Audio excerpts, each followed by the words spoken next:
तो आज का जो हमारा टॉपिक है मेनली है फीमेल रिप्रोडक्टिव सिस्टम के बारे में।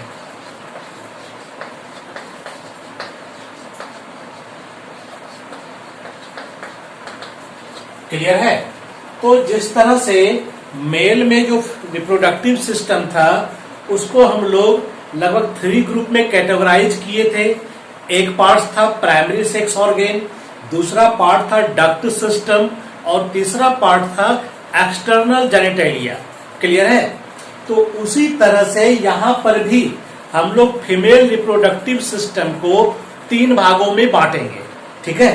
फर्स्ट पार्ट जो इसका होगा यानी प्राइमरी सेक्स ऑर्गेन जो कि कहलाएगा ओवरी, है ना। मेल में प्राइमरी सेक्स ऑर्गेन कौन था? टेस्टिस था। फीमेल में प्राइमरी सेक्स ऑर्गेन कौन होगा? तो वो होगा ओवरी होगा। क्लियर है? क्यों होगा ओवरी प्राइमरी सेक्स ऑर्गेन? क्योंकि ओवरी गैमेट्स भी बनाएगा और सेक्स हार्मोन भी बनाएगा, है ना। तो जो भी ऑर्गेन गैमेट्स बनाता हो और सेक्स हार्मोन बनाता हो वो प्राइमरी होता है, क्योंकि वही मेन काम है ही। तो जो प्राइमरी फंक्शन करेगा that is called primary sex organ, है ना। तो मेल में टेस्टिस प्राइमरी सेक्स ऑर्गेन होता है और फीमेल में ओवरी प्राइमरी सेक्स ऑर्गेन होता है। क्लियर है यहाँ तक? तो हम लोग पहले पढ़ेंगे ओवरी के बारे में, है ना। ये प्राइमरी सेक्स ऑर्गेन है। फिर दूसरा पार्ट हम लोग पढ़ेंगे सेकेंडरी सेक्स ऑर्गेन यानी कि डक्ट सिस्टम के बारे में हम लोग पढ़ेंगे, है ना।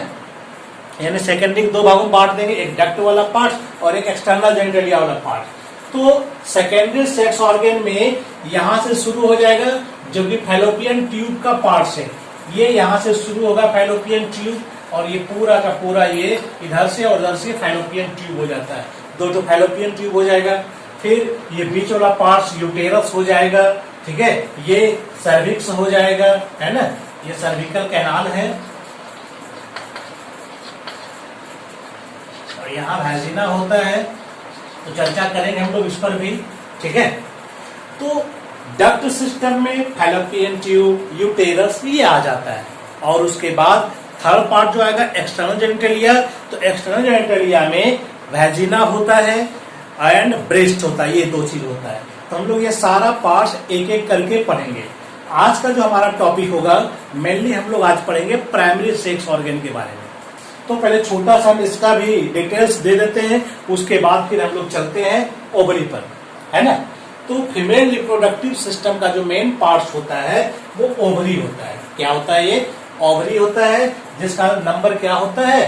The number of ovary is 2, है ना। each ovary present कहा?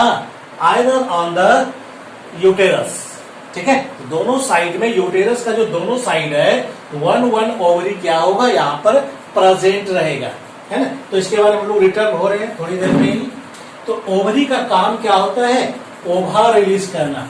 यह जब ओवा रिलीज करेगा तो यह जो फैलोपियन ट्यूब है यह इसको क्या करेगा? रिसीव करेगा। यानी कि यह अगर निकाल दिया ओवा तो ये ओवा इसमें चला जाएगा। तो ये यहां से लेकर के यहां तक का पार्ट क्या कहलाएगा? फैलोपियन ट्यूब, जिसकी क्या कहते हैं मेजरमेंट अगर देखें तो 10 सेंटीमीटर के आसपास ये होती। ये है हमारा फैलोपियन ट्यूब, है ना। ये कहां से शुरू होता है? ये वाला पार्ट फेमरी जो है, ठीक है, या इन्फेंडिबुलम कहते हैं इस पार्ट्स को। यहाँ से शुरू होता है और यहाँ पर जाकर के ये खत्म होता है। उसी तरह से यहाँ से ये शुरू होगा और यहाँ जाके क्या होगा? ये खत्म हो जाएगा। यानी कि 2 फैलोपियन ट्यूब होता है। फैलोपियन ट्यूब का ही दूसरा नाम होता है ओविडक्ट। क्लियर है? इसका मेन काम होता है ये जो ओवा रिलीज कर रहा है इस ओवा को यह ट्रैप करेगा, उसको रिसीव करेगा और इसको फैलोपियन ट्यूब में आगे की ओर मूव कराएगा, है ना। इसलिए मूव करा रहा है, तो इसको इसीलिए आगे मूव करा रहा है क्योंकि यहाँ से स्पर्म्स भी आने वाला है। यह स्पर्म्स भी इस रास्ते से या इधर से ये मूव करेगा इधर से ओवा आएगा और यहाँ पर आकर के वो क्या करेगा? फ्यूज करके यानी कि फर्टिलाइजेशन यहाँ पर करता है। क्लियर यहाँ तक? तो फैलोपियन ट्यूब या दूसरा नाम इसका ओविडक्ट, इसका मेन काम क्या होता है? ओवा को कैरी करना। क्लियर है? यानी कि फीमेल गैमेट को कैरी करना। No problem. तो 2 फैलोपियन ट्यूब हो गया। ये दोनों फैलोपियन ट्यूब सेंट्रल पार्ट में आकर के मिलता है। इस पार्ट को हम लोग कहते हैं यूटेरस कहते हैं। क्या कहते हैं इसको हम लोग? इसको हम लोग कहते हैं यूटेरस। नो प्रॉब्लम, क्या कहेंगे इसको हम लोग? यूटेरस। यहीं पर फीटस का डेवलपमेंट होता है, यहीं पर एम्ब्रायो का डेवलपमेंट होता है और बेबी का निर्माण होगा। कहाँ? तो यूटेरस में होगा। क्लियर है यहाँ तक? ये भी क्लियर है।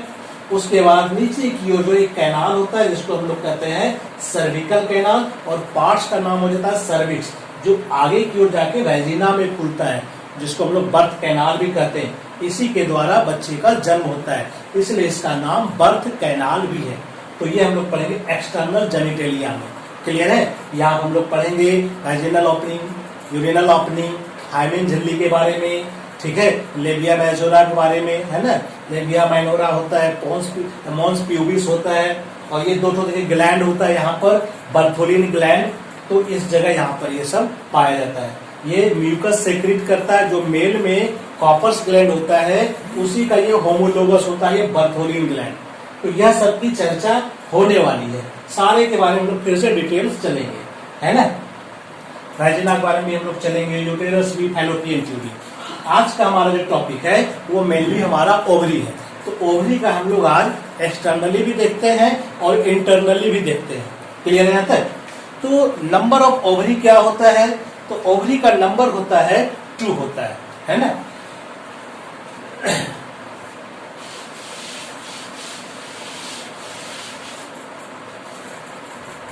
अगर ओवरी की संख्या की बात करें तो नंबर ऑफ ओवरी 2 होगा, ठीक है।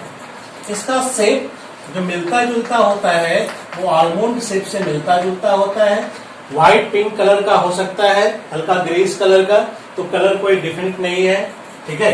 तो शेप इसका कैसा हो सकता है? आलमंड हो सकता है। इसका डायमेंशन अगर देखें तो 4/3/2 सेंटीमीटर, यानी कि लेंथ हो सकता है 4 सेंटीमीटर, ब्रेथ हो सकता है 3 सेंटीमीटर, और डिपनेस हो सकता है 2 सेंटीमीटर, यानी ये इसका डायमेंशन है, ठीक है।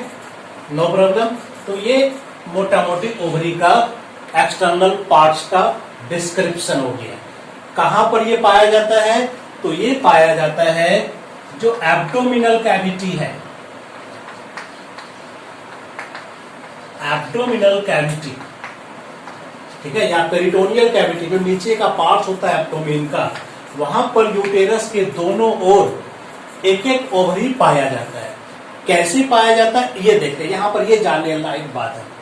तो यहाँ पर यह जो ओवरी है, ठीक है, यह जो ओवरी है हम जो देख रहे हैं डबल ओवरी, ठीक है, यह अपने जगह पर जो टिका हुआ होता है, ओवरी अपने जगह पर जो टिका हुआ है, जो पेरिटोनियल कैविटी से चिपका हुआ है, एब्डोमिनल कैविटी में टिका हुआ है, इसके पीछे कुछ लिगामेंट है।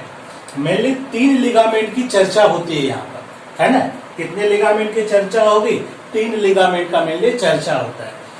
एक तो ये जो हम देख रहे हैं ना, ये लिगामेंट, ये ब्रॉड लिगामेंट है ना।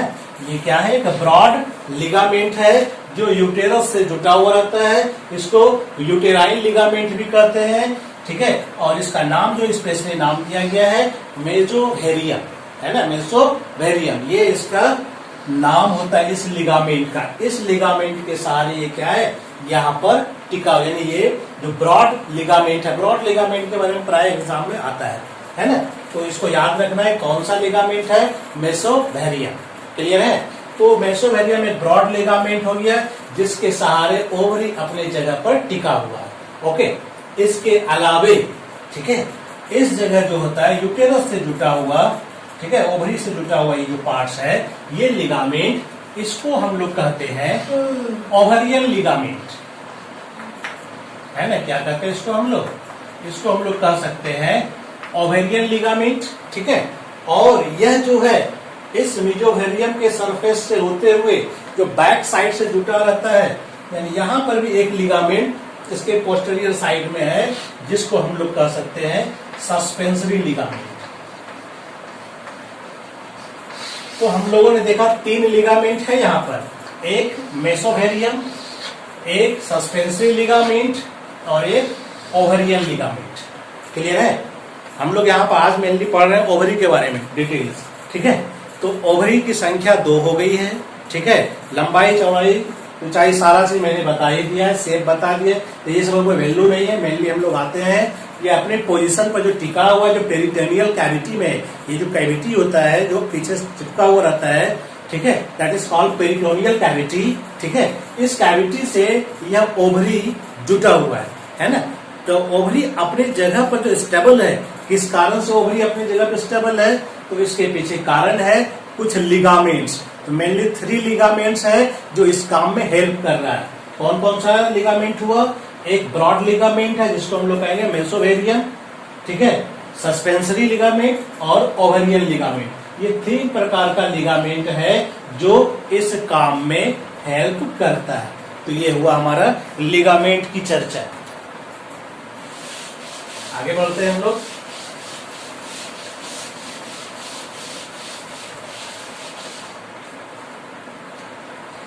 ये जो हम लोग ओवरी देखते हैं ना,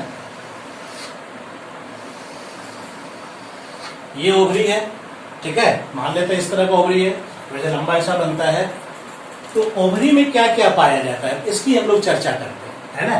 तो ओवरी में एक सरफेस तो पाया जा रहा है और एक अंदर का पार्ट्स होता है जिसको हम लोग कहते हैं स्ट्रोमा। ये मेनली हम लोग पहले इसको 2 पार्ट्स में बांट सकते हैं, ठीक है। ओवरी के एनाटॉमिकल पार्ट्स को अगर हम देखें तो ओवरी के स्ट्रक्चर को हम लोग 2 पार्ट्स में बांट सकते हैं। एक पार्ट हो जाएगा आउटर मोस्ट सरफेस जो इसको कवर कर रहा है। तो ये सरफेस है। क्या क्या होता है सरफेस में? तो सरफेस में क्या होगा, तो इसमें सबसे जो इंपॉर्टेंट पार्ट्स होता है that is called cuboidal epithelium या फिर जर्मिनल एपिथेलियम होता है, ठीक है। कौन सा लेयर होता है? जर्मिनल एपिथेलियम का लेयर है। क्लियर है? तो इस सरफेस में कौन सा लेयर है?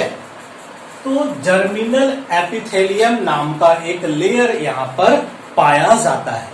कोई दिक्कत नहीं इसमें, यह समझ में आ गया। ठीक इसके नीचे में जो लेयर होता है और इसको हम लोग कहते हैं टूनिका एल्बुजिनिया, ठीक है। और अगर बाहर की ओर बात करते हैं और बहुत ही सॉफ्ट लेयर होता है, ठीक है, स्क्लेरल लैमिना। यानी यहां पर अगर लेयर की बात करें, अगर हम ओवरी के एनाटोमी में सरफेस की बात करें तो सबसे जो मोस्ट इंपॉर्टेंट लेयर है वो है हमारा जर्मिनल एपिथेलियम, है ना। कौन सा लेयर है? जर्मिनल एपिथेलियम, ये मेन लेयर है। इसके अंदर आते हैं तो अंदर में एक और लेयर है जिसको हम लोग कहते हैं टूनिका एल्बुजिनिया, और बाहर की जो लेयर है ये विस्केरल लैमिना, ठीक है। ये काफी सॉफ्ट होता है और टूनिका एल्बुजिनिया में ये थोड़ा सा डेंस लेयर होता है। क्लियर है? तो 3 लेयर यहां पर एक तरह से हमको मिल रहा है, जर्मिनल एपिथेलियम, टूनिका एल्बुजिनिया और विस्केरल लैमिना। क्लियर है यहाँ तक? और ये अंदर वाला जो पार्ट्स है, इसके अंदर में जिस पार्ट्स को ये तीनों लेयर कवर किया हुआ है इसको हम लोग कहते हैं स्ट्रोमा कहते हैं। क्या कहते हैं इसको हम लोग? स्ट्रोमा। इस स्ट्रोमा को हम लोग 2 पार्ट्स में बांटते हैं, है ना। स्ट्रोमा को हम लोग 2 पार्ट्स में बांटते हैं। एक वह पार्ट्स जो आउटर वाला पार्ट्स कहलाएगा, एक वह जो इनर है ना। तो ये वाला पार्ट जैसे है ना, इसको हम लोग कहेंगे आउटर है, और ये वाला पार्ट्स क्या है? इनर है ना। स्ट्रोमा को हम लोग कितने भागों में बांट रहे हैं? 2 पार्ट्स में बांट रहे हैं। कौन कौन सा? Outer and inner. आउटर वाले पार्ट्स को क्या कहेंगे? तो आउटर वाले पार्ट्स को हम लोग कहते हैं कॉर्टेक्स, और इनर वाले पार्ट्स को हम लोग कहते हैं मेडुला, ठीक है। यानी कि ये वाला पार्ट्स है मेडुला और ये वाला पार्ट्स है कॉर्टेक्स। क्लियर है? तो 2 पार्ट्स हो गया, कॉर्टेक्स हो गया एंड मेडुला हो गया। No problem. तो मेन पार्ट्स कॉर्टेक्स है। कॉर्टेक्स में ही क्या होगा, इसमें फॉलिकल्स इसी में मिलेगा, इसी में कई प्रकार का फॉलिकल्स मिलेगा जिससे कि ओभा तैयार होता है। क्लियर है। जबकि ये वाला पार्ट जो है मेडुला वाला पार्ट, इसमें कोई भी फॉलिकल नहीं मिलेगा। तो इसमें क्या मिलेगा, तो इसमें मिलेगा हमारे पास ब्लड वेसल्स मिलेगा, है ना। क्या मिलेगा इसमें, ब्लड वेसल्स मिलेगा, लिम्फ वेसल्स मिलेगा,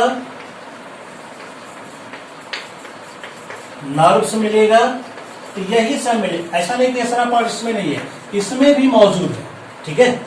तो अगर यह बात करें क्या स्ट्रोमा जो दो पार्ट्स है कॉर्टेक्स और मेडुला, क्या कॉर्टेक्स और मेडुला में कोई डिफरेंशिएशन है, तो इसके बीच में प्राय डिफरेंशिएशन कहां से है यह पता नहीं चलता है। लेकिन जैसे जैसे हम अंदर की ओर बढ़ेंगे यहाँ पर का डेंसिटी क्या होगा, थोड़ा सा कम रहेगा, है ना। यहाँ पर क्या होगा, ब्लड वेसल्स, लिम्फ वेसल्स और नर्व्स वगैरह पाया जाता है। लेकिन इस भाग में इसके अलावे फॉलिकल्स भी पाया जाता है।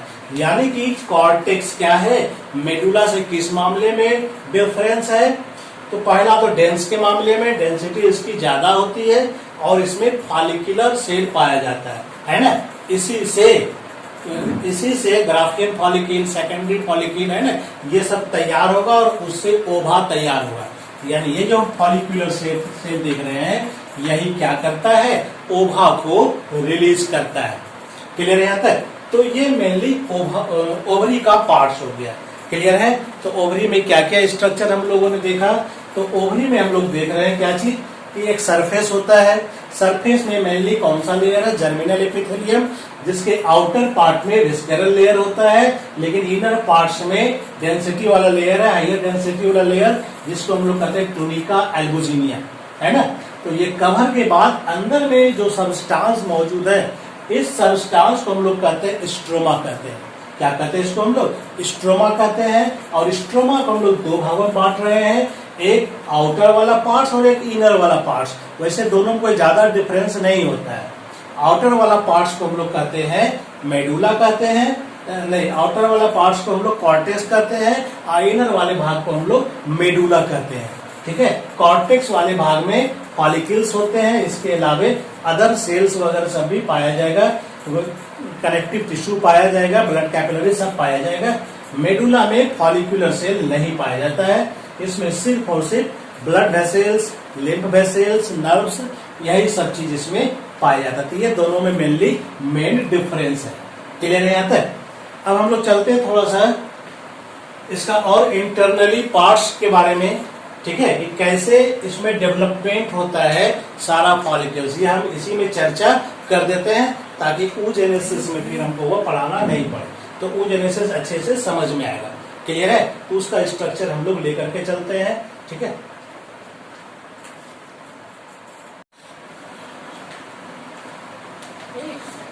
आते हैं अब हम लोग ओवरी का एनाटॉमिकल स्ट्रक्चर, है ना। जैसा कि मॉर्फोलॉजी में ही हम लोगों ने देखा था कि ओवरी आलमंड शेप का होता है ना। तो ये अगर इसका देखेंगे इस तरह से, तो ये इस तरह से कुछ स्ट्रक्चर ओवरी का रहेगा। उसके अंदर का ये हम अलग अलग स्टेज शो किए हैं, सबके बारे में थोड़ा समझा रहे हैं, है ना। वैसे यहाँ पर इसको समझने का था नहीं, ये हम लोग पढ़ते oogenesis में। ठीक है। लेकिन क्या होता oogenesis में हमको एक और टॉपिक का क्लियरेंस करना है, खास करके सेल डिवीजन से रिलेटेड, कि कहां पर कौन सा सेल डिवीजन अरेस्ट हो जाता है, कौन सा स्टेज पर आके रुक जाता है, कब वह एक्टिवेट होता है, इस संदर्भ में बात करनी है वहां पर हमें। ठीक है। इसलिए हम उसका एनाटॉमिकल फीचर को यहाँ पर चर्चा कर देते हैं। ठीक है, ताकि ये यहीं पर समझ में आ जाए तो हमको oogenesis समझना आसान हो जाए। इसलिए हम इसको यहीं पर चर्चा कर रहे हैं ओवरी के एनाटॉमी के साथ, है ना।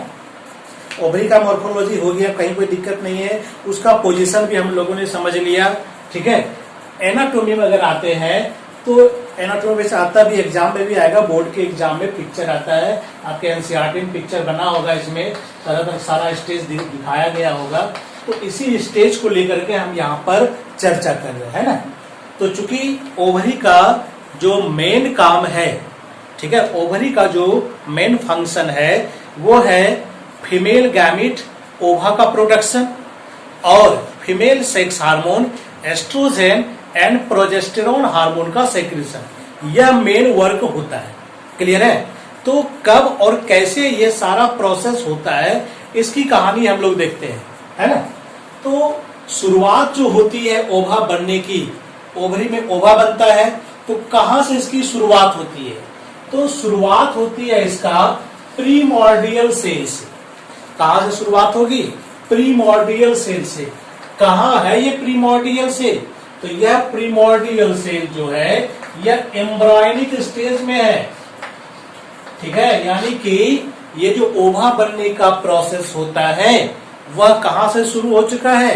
ह्यूमन एम्ब्रायो से ही शुरू हो चुका है, ठीक है। तो वहां से हम लोग ये कहानी लेकर के चल रहे हैं। क्लियर है? तो शुरुआत में क्या होगा, यह कुछ सेल जो है तैयार होगा। कहां से तैयार हो रहा है? वही जो हम बताए अभी, ठीक है। ओवरी के वाल पर जो जर्मिनल एपिथेलियम होता है ना, ओवरी के वाल पर क्या होता है? जर्मिनल एपिथेलियम होता है। उसमें माइटोसिस डिवीजन होगा, है ना। तो डिवीजन चर्चा वैसे हम लोग वहां करेंगे आगे के चैप्टर में, यूजेनेसिस में। तो बहुत सारा सेल तैयार होगा जिसको हम लोग क्या कहेंगे? प्रीमोर्डियल सेल, है ना। क्या कहेंगे इसको हम लोग? Primordial cell. क्लियर है? तो पहले स्टेजेस समझ लेते हैं पहले, ठीक है, कि कौन कौन सा स्टेज आने वाला है ओवा तक आने में। प्रीमोर्डियल सेल डेवलप करेगा तो बनेगा प्राइमरी oocyte, ठीक है। क्या बनेगा? Primary oocyte। और प्राइमरी oocyte डिवीजन करेगा तो फिर बनेगा सेकेंडरी oocyte, और सेकेंडरी oocyte डिवीजन करेगा तब बनेगा ओवम। क्लियर है? ये स्टेजेज है। पहले क्या बन रहा है? प्रीमोर्डियल सेल का डेवलपमेंट किसमें होगा? हम लोग वहां पर पढ़ेंगे भी। बनेगा प्राइमरी oocyte, फिर प्राइमरी oocyte डेवलप होके बनाएगा सेकेंडरी oocyte, और सेकेंडरी oocyte डेवलप होके क्या बनाएगा? ओवम बनाएगा। क्लियर है? ये ऐसे प्रोसेस चलता है, लेकिन ये इतना आसानी से नहीं हो जाता है। ये प्राइमरी से सेकेंडरी बनने के लिए भी इसको कुछ स्ट्रक्चर से गुजरना पड़ता है। कौन कौन सा वो स्ट्रक्चर है? फर्स्ट तो खैर प्राइमोर्डियल सेल से हम गुजरेंगे ही, सेकेंड स्टेज से गुजरेंगे हम लोग प्राइमरी फॉलिकल से।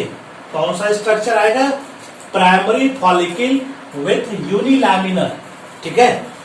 तीसरा स्टेज आएगा, ये भी कहलाएगा यही चीज, ठीक है, प्राइमरी फॉलिकल विथ मल्टीलैमिनर। इसको जरा ध्यान से सुनना है, कई चीज इसमें आने वाला है, ठीक है। नहीं हो तो उसको पॉज कर करके इसको रोक रोक करके सुनना है अच्छे से, ठीक है। हम कोशिश कर रहे हैं यहीं पर सारा चीज क्लियर हो जाए। प्रीमोर्डियल से प्राइमरी फॉलिकल यूनिलैमिनर, प्राइमरी फॉलिकल मल्टीलैमिनर, और इसके बाद आएगा सेकेंडरी फॉलिकल फोर्थ स्टेज में, और फिर लास्ट में पांचवा स्टेज आएगा ग्राफियन फॉलिकल,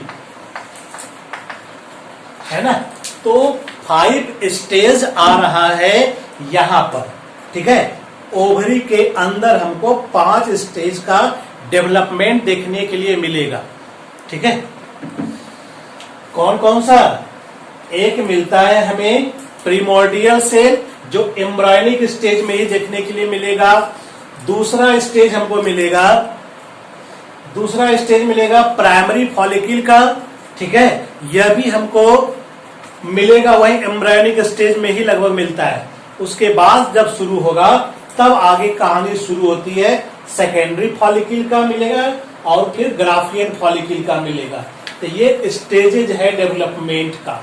कैसे कैसे डेवलपमेंट होता है ये देखते हैं हम लोग।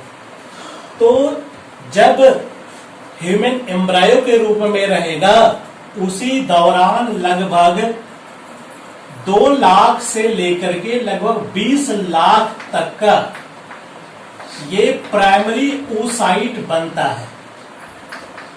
है ना। एम्ब्रायनिक स्टेज में क्या होता है? लगभग 2 से 20 लाख तक प्राइमरी oocyte सेल तैयार हो जाता है। इसी प्राइमरी oocyte से ओभा तैयार होना है बाद में। क्लियर है यहाँ तक? 2 से 20 लाख तक, नो प्रॉब्लम। जब जन्म होगा तो काफी सारा जो है ये नष्ट हो जाता है। जन्म यानी कि बर्थ आते आते लगभग इसकी संख्या घट करके 2 लाख तक आ जाएगी। और प्यूबर्टी स्टेज में आते आते यानी कि लगभग 10-11 साल में चूंकि फीमेल का प्यूबर्टी स्टेज आ जाता है, उस समय प्राइमरी oocyte की संख्या जो घट के हो जाती है लगभग 40,000 के आसपास। ठीक है, कितना सेल हो जाता है? लगभग 40,000। ठीक है, याद रखना है कितना रहता है एम्ब्रियोनिक स्टेज में, 2 to 20 लाख। कहीं कहीं इसकी संख्या काफी ज्यादा भी दिखाया जाता है। ठीक है, 60-70 लाख भी दर्शाया जाता है। ठीक है, तो एनसीईआरटी का डाटा देखोगे जो रहेगा वही याद करना है। तो ये जो है इतना सेल प्राइमरी oocyte बर्थ के बाद इसकी संख्या घट जाएगी, कोई संख्या इसकी बढ़ने वाली नहीं है। प्यूबर्टी तक आते आते इसकी संख्या और भी घट जाती है, लगभग 40,000 हो जाता है। कितना हो जाता है? 40,000 की संख्या लगभग हो जाती है।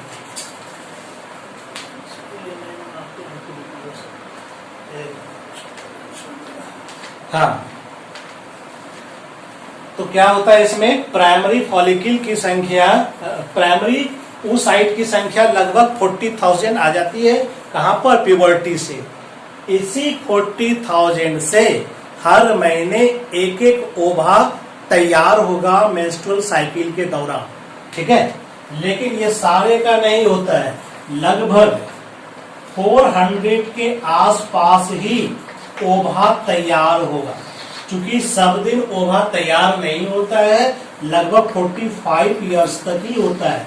तो ये सब डाटा फिर हम लोग चर्चा करेंगे मेंस्ट्रुअल साइकिल में और oogenesis में। क्लियर है? तो यहाँ पर का ये डाटा हो गया। ये सेल के बारे में बता रहे हैं, नंबर ऑफ सेल। स्टेज बताए पहले, फिर नंबर ऑफ सेल पर आ रहे हैं। एम्ब्रियोनिक स्टेज में 2 to 20 लाख, जब जन्म होगा इसकी संख्या घट करके 2 लाख हो जाएगी। प्यूबर्टी स्टेज आते आते और भी घट जाएगा, लगभग 40,000 आ जाएगा। और ये 40,000 में सिर्फ और सिर्फ जो एक्टिव काम करेगा वो 400 ही काम करेगा।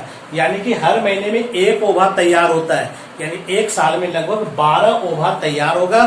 तो जो कि चूंकि अगर प्यूबर्टी 10 साल से शुरू होता है और 45 साल में ये खत्म होता है, 35 साल होता है, तो एक तरह से 35 साल इसका पीरियड है इस सारे 400 का ओभा में कन्वर्सन में, है ना। तो यानी सारे के सारे 400 ओभा तैयार हो जाते हैं, तब मेनोपॉज स्टेज आता है। क्लियर है तक? तो ये हुआ ये कहानी। अब आगे बढ़ते हैं हम लोग, शुरुआत में डेवलपमेंट कैसे अब होता है। ठीक है, इसमें बाकी जो सेल खत्म हो जाता है, ये जो 40,000 में 400 का ही यूज होता है, बाकी क्या होता है इसका, बाकी सेल नष्ट हो जाता है। नष्ट होने के प्रोसेस को कहते हैं हम लोग एट्रेसिया कहते हैं। क्या कहते हैं इसको हम लोग? एट्रेसिया, है ना। तो अब देखते हैं यहाँ पर, ये है हमारा प्राइमरी oocyte। ठीक है, क्या है ये हमारा प्राइमरी oocyte है, जिसके चारों ओर थोड़ा थोड़ा कौन सा सेल है? फ्लैटेंड सेल्स है। ये सेल कहां से आया? तो वही स्ट्रोमा में मौजूद है, फॉलिक्यूलर सेल, है ना। वो सारा सेल इसके चारों ओर क्या है? जमा है। और ये कौन सा स्ट्रक्चर बना दिया है? प्रीमोर्डियल सेल बनाता है। क्लियर है? कौन सा सेल बनाता है? प्रीमोर्डियल सेल यह तैयार करता है। ओके, उस समय इसका शेप होता है फ्लैटेंड सेल। क्लियर है? यानी कि चपटा सेल इसका होता है। लेकिन जैसे ही इसका डेवलपमेंट आगे होगा, ठीक है, तो इसमें क्या होता है, ये जो हम लोग प्राइमरी oocyte देख रहे थे, इसके चारों ओर एक लेयर बनता है जिसको हम लोग कहते हैं जोना पेलुसिडा। इसको हम लोग क्या कहेंगे? Zona pellucida. ठीक है, ये कौन सा लेयर है? जोना पेलुसिडा लेयर है। और ये जो हम लोग फ्लैटेन सेल्स देख रहे थे, यह सेल अब कहलाता है ग्रेन्युलोसा सेल। यह जो सेल है क्या कहलाएगा? Granulosa cell. यह सेल कैसा होगा? यह सेल कॉल्यूमनर होगा या फिर शॉर्ट कॉल्यूमनर हो गया, शॉर्ट कॉल्यूमनर होता है या फिर क्यूबॉइडल होता है। क्लियर है? तो पहले यह सेल कैसा था, यहां से यहां तक आने में सेल में चेंजेज हुआ, फ्लैटेंड सेल से बन गया ये कैसा सेल, शॉर्ट कॉल्यूमनर सेल या क्यूबॉइडल सेल में कन्वर्ट हो जाता है, जिसको हम लोग कहते हैं ग्रेन्युलोसा सेल। ठीक है, क्या कहेंगे इसको हम लोग, ग्रेन्युलोसा सेल। क्लियर है? और एक लेयर बना हुआ है जोना पेलुसिडा का लेयर। क्लियर है? ये कहलाएगा प्राइमरी फॉलिकल। क्या कहलाएगा ये, प्राइमरी फॉलिकल। चूंकि इसमें सिंगल लेयर है इसीलिए इसको कहते हैं हम लोग यूनिलैमिनर है, ये प्राइमरी फॉलिकल ही, लेकिन चूंकि अभी इसका जो लेयर है, जो सेल है ग्रेन्युलोसा सेल, ये ज्यादा अभी डिफरेंशिएट नहीं हुआ है, इसीलिए इसका नाम क्या है, यूनिलैमिनर प्राइमरी फॉलिकल। क्लियर है? ये स्टेज भी समझ में आ गया। ठीक है, इसको मिटा देते हैं।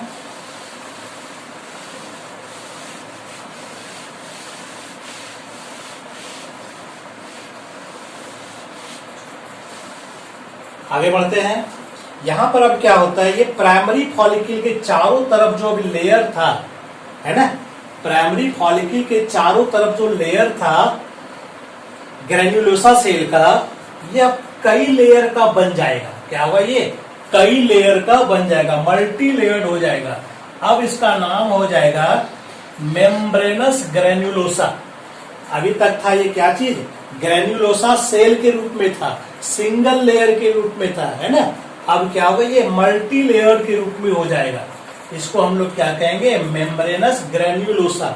बाकी सब कुछ वही है, यही है। प्राइमरी oocyte भी मौजूद है, ये जोना पेलुसिडा भी मौजूद है। ठीक है, और इसमें यहाँ पे एक लेयर और बन जाएगा, है ना। सबसे आउटर मोस्ट लेयर में, आउटर मोस्ट जो लेयर होगा, यहाँ पर कुछ फॉलिक्यूलर सेल जमा होगा, इसको हम लोग कहते हैं थीका फॉलिकुली। ठीक है, याद रहेगा। फिर से एक बार देखते हैं हम लोग, इसकी चर्चा करते हैं। सबसे पहले ये है प्राइमरी फॉलिकल है। क्या है ये, primary follicle with multi laminar. Multi laminar, multi मतलब मैनी, लैमिनर का मतलब लेयर। इसका मतलब इसमें कई लेयर दिखेगा, है ना। ये वाला पार्ट्स हो गया हमारा प्राइमरी oocyte। क्लियर है? इसके बाद जो लेयर आता है वो हो गया जोना पेलुसिडा। क्लियर है? इसके बाद ये जो लेयर हम बता रहे हैं मेम्ब्रेनस ग्रेन्युलोसा, जो पहले क्या था, सिंगल लेयर के रूप में था, उसको हम लोग कहते थे ग्रेन्युलोसा सेल कहते थे। अब इसका नाम क्या हो गया है, मेम्ब्रेनस ग्रेन्युलोसा। क्लियर है? तो ये चेंजेस दिखा इसमें। और क्या चेंजेस हुआ, बाद में इसके ऊपर कुछ और सेल भी जमा हो गया है, जिसको हम लोग कहते हैं थीका फॉलिकुली, है ना। कौन सा हो गया, थीका फॉलिकुली कहते हैं। याद रखना है, पुनः इसकी oogenesis हम लोग चर्चा करेंगे। ठीक है, तो इसको क्या कहते हैं हम लोग, थीका फॉलिकुली कहते हैं। यहां तक में कोई दिक्कत नहीं है। ये अभी भी कहलाएगा, ये प्राइमरी फॉलिकल ही कहलाएगा। अभी भी ये क्या है, प्राइमरी फॉलिकल है। चेंजेस मात्र दो चीज का हुआ है, जो ग्रेन्युलोसा सेल था वो मल्टी लेयर्ड हो गया है ना, और उसके ऊपर कुछ फॉलिकुलर सेल भी जुट करके एक लेयर बना दिया, है ना। ये सेल कहां से आया, तो वही स्ट्रोमा में मौजूद है। ठीक है, उसके कारण ये एक लेयर और तैयार हो गया है। क्लियर है यहां तक? तो ये हो गया हमारा primary follicle with multi laminar. अब जो आगे आएगा, ये आएगा अब सेकेंडरी फॉलिकल। यहां पर कुछ अलग और मिलेगा देखने के लिए। क्या देखने के लिए अलग मिलेगा, तो यहां पर से क्या होता है, क्योंकि प्राइमरी oocyte भी डिवीजन करके, तो डिवीजन के बाद हम आगे बताएंगे, तो ये सेकेंडरी oocyte बनाएगा। तो यहां पर अब क्या होगा, ये जो सेल था अभी जो हम बता रहे थे, ग्रेन्युलोसा मेम्ब्रेन का सेल, है ना, ये है हमारा कौन सा सेल, ये हो गया वही प्राइमरी oocyte है हमारा। ये क्या है, प्राइमरी oocyte हो गया, प्राइमरी oocyte। क्लियर है? और इसके चारों ओर जो हम लोग ये देख रहे हैं, यह सारा सेल वही ग्रेन्युलोसा मेम्ब्रेन है। ठीक है, क्लियर है? क्या है यहाँ पर, ग्रेन्युलोसा मेम्ब्रेन या मेम्ब्रेन ग्रेन्युलोसा। इसके बीच में एक कैविटी प्रोड्यूस हो जाता है। बस यहां पर ये चेंजेज आ रहा है। क्या हो रहा है चेंजेज? यहां पर बीच में क्या हो रहा है, एक कैविटी तैयार हो रहा है।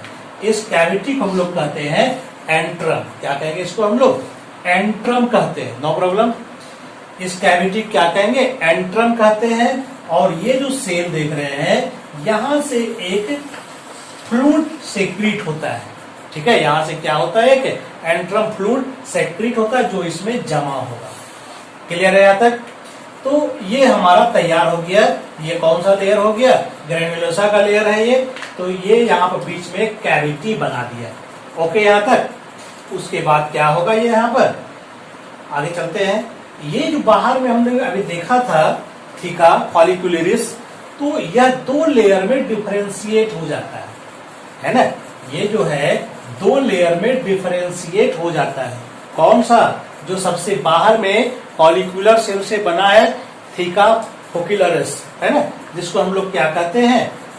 थीका एक्सटर्ना और थीका इंटरना। ठीक है, कौन सा लेयर कहते हैं? थीका एक्सटर्ना और थीका इंटरना। यानी बाहर वाला जो होता है ये क्या कहलाएगा? Theca externa. और अंदर वाला कहलाएगा ये थीका इंटरना, है ना? दो लेयर के रूप में यह तैयार हो जाता है, एक्सटर्ना और इंटरना। क्लियर है? एक्सटर्ना और इंटरना में क्या डिफरेंसेस है? तो इसका सेल क्या होगा? हार्मोन, फीमेल सेक्स हार्मोन को भी यह सेक्रीट करता है। यह एस्ट्रोजेन को सेक्रीट करेगा। क्लियर है? ये हाईली वैस्कुलराइज्ड होता है। क्या होता है ये? हाईली वैस्कुलराइज्ड होगा, यानी कि इसमें ब्लड वेसल सिस्टम पाया जाएगा, है ना? ज्यादा मात्रा में ब्लड कैपिलरीज होगा और ये फाइब्रस टाइप का लेयर होगा। क्लियर आता है? तो ये जो एस्ट्रोजेन है, ये फीमेल सेक्स हार्मोन है। एक्चुअल में क्या होता है? शुरुआती दौर में यह जो लेयर होता है यह मेल सेक्स हार्मोन को ही प्रोड्यूस करता है। ठीक है, जिसका कन्वर्सन बाद में एस्ट्रोजेन में होता है। क्लियर है? तो फाइनली एक तरह से ये क्या होता है? एस्ट्रोजेन हार्मोन को यह सेक्रीट करता है। No problem. तो ये हो गया हमारा थीका एक्सटर्ना और थीका इंटरना। क्लियर है यहां तक? थीका का मतलब लेयर होता है, यानी एक्सटर्नल लेयर, जो इंटरनल लेयर। इंटरनल लेयर में क्या होता है यहाँ पर? तो इंटरनल लेयर ज्यादा काम का, एस्ट्रोजन हार्मोन वगैरह सेक्रेट होगा, न्यूट्रिशन वगैरह आगे को मिलेगा। और चूंकि ये वैस्कुलराइज्ड होता है तो ब्लड कैपिलरी सिस्टम में यहाँ पर ज्यादा होता है, न्यूट्रिशन वगैरह प्रोवाइड करेगा। क्लियर है? इसका अब कन्वर्सन होगा मैच्योर फॉलिकल में, यानी टर्सरी फॉलिकल, या हम लोग कहेंगे Graafian follicle. This is the last stage. इसमें क्या होगा?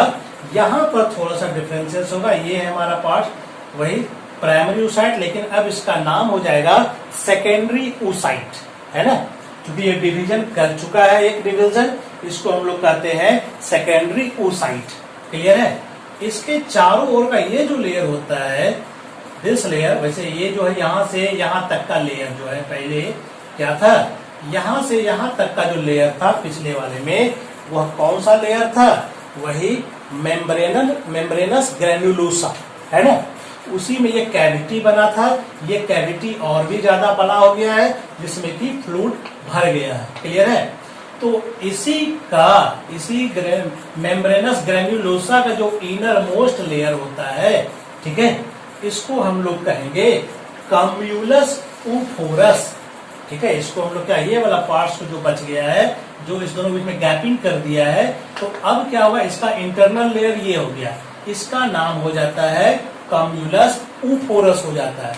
और इसके नीचे का भी जो लेयर होता है ये हो जाता है कोरोना रेडियाटा। ठीक है, क्या कहेंगे इसको हम लोग? कोरोना रेडियाटा कहते हैं। क्लियर यहाँ तक? जस्ट वही सारा चीज थोड़ा सा यहाँ पर डिफरेंशिएट किए हुए हैं, बाकी सब अपने जगह पर है। सेकेंडरी oocyte भी मिलेगा, जोना पेलुसिडा भी मिलेगा, उसके बाद हमको ये मिलेगा कोरोना रेडियाटा मिलेगा, फिर हमको ये मिलेगा कैम्यूलस ऊफोरस मिलेगा, फिर ये हमको एंट्रम मिलेगा। ठीक है, ये फिर हो जाता है हमारा वही लेयर मेम्ब्रेनस ग्रेन्युलोसा, और ये अभी हम पढ़े ही थीका एक्सटर्ना और थीका इंटरना, ठीक है। यानी एक्सटर्नल और इंटरनल जो काम है वही यहाँ पर काम रहता है। तो ये पूरा का पूरा क्या होता है, ये सेकेंडरी oocyte या फिर कह सकते हैं ग्राफियन फॉलिकल का स्ट्रक्चर। ये एग्जाम में आता है अलग से, ग्राफियन फॉलिकल का स्ट्रक्चर। क्लियर है। तो यहाँ पर हम लोग देख लिए क्या क्या चेंजेज हो रहा है, कैसे चेंजेज हो रहा है।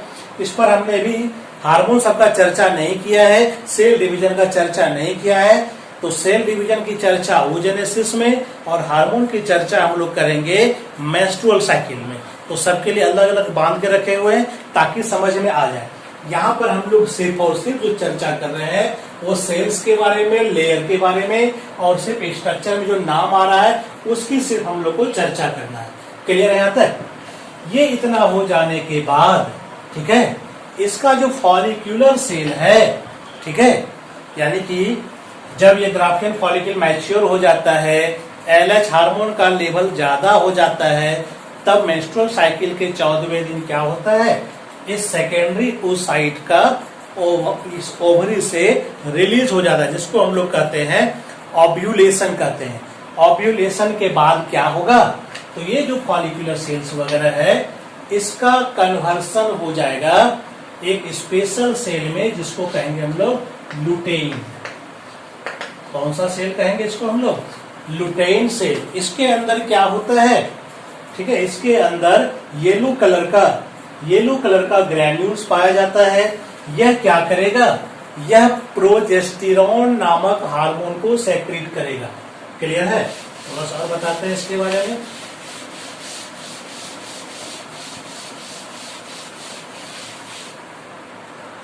ये क्या होता है, यहाँ पर जो सेल्स है जब ओव्यूलेशन हो जाएगा तो यह ल्यूटेन नामक केमिकल, ये ल्यूटेन सेल तैयार हो जाएगा, इसमें कन्वर्ट हो जाएगा। क्योंकि इसमें एक पिगमेंट होता है ल्यूटेन पिगमेंट। यह क्या करेगा, एक हार्मोन को सेक्रेट करेगा जिसको हम लोग कहेंगे प्रोजेस्टेरॉन हार्मोन कहते हैं। ठीक है, यही प्रोजेस्टेरॉन हार्मोन क्या करेगा, फिर इंडोमेट्रियम लेयर को थिकनेस करेगा या फिर प्रेगनेंसी को मेंटेन करता है ना, दोनों में काम आता है। ये प्रेगनेंसी को मेंटेन करेगा, अगर नहीं होगा तो फिर ये नष्ट हो जाएगा। यहाँ पर जो ये लेयर तैयार होता है, यानी कि ग्राफियन फॉलिकल से सेकेंडरी oocyte निकलने के बाद ग्राफियन फॉलिकल का टोटल स्ट्रक्चर एक स्पेशल स्ट्रक्चर में कन्वर्ट हो गया है, जिसको हम लोग कहते हैं कॉर्पस लुटेयम, है ना। क्या कहते हैं इसको हम लोग, कॉर्पस ल्यूटियम। इसके एक्सटर्नल वाले पार्ट्स में ये लुटेइन सेल होता है, जिसके द्वारा क्या होता है, प्रोजेस्टेरॉन हार्मोन रिलीज होता है। क्लियर है। और ये प्रोजेस्टेरॉन हार्मोन क्या करेगा, प्रेगनेंसी को मेंटेन करेगा। ठीक है, अगर प्रेगनेंसी नहीं होता है तो यह कॉर्पस ल्यूटियम डीजेनरेट हो जाता है। क्या होगा, ये डीजेनरेट होकर के बनाएगा एक और स्ट्रक्चर जिसको कहते हैं कॉर्पस एल्बिकिन्स। ठीक है, और अगर उसके बाद ये क्या होगा, कॉर्पस एल्बिकिन्स भी क्या होगा, ये भी खत्म हो जाएगा, ये भी अंततः क्या होगा, डीजेनरेट हो जाएगा और फिर मेंस्ट्रुअल साइकिल शुरू हो जाता है। तो इसका सारा कहानी फिर से जुटेगा, एक है oogenesis में और मेंस्ट्रुअल साइकिल में, वहां पर ये और अच्छे से समझ में आ जाएगा। क्योंकि अब ये एक बार हो गया, स्ट्रक्चर लगभग क्लियर हो गया है। तो क्या क्या हम लोगों ने देखा, एक बार हम लोग फिर से बोल देते हैं, इसकी चर्चा कर देते हैं। तो इस कैसे डेवलपमेंट होता है, ओवरी के अंदर में अगर हम देखेंगे तो उसका वाल पर क्या होता है, जर्मिनल एपिथेलियम पाया जाता है।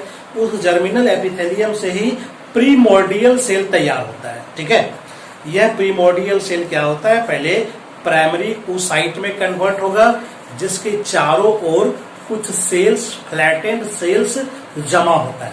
क्लियर है।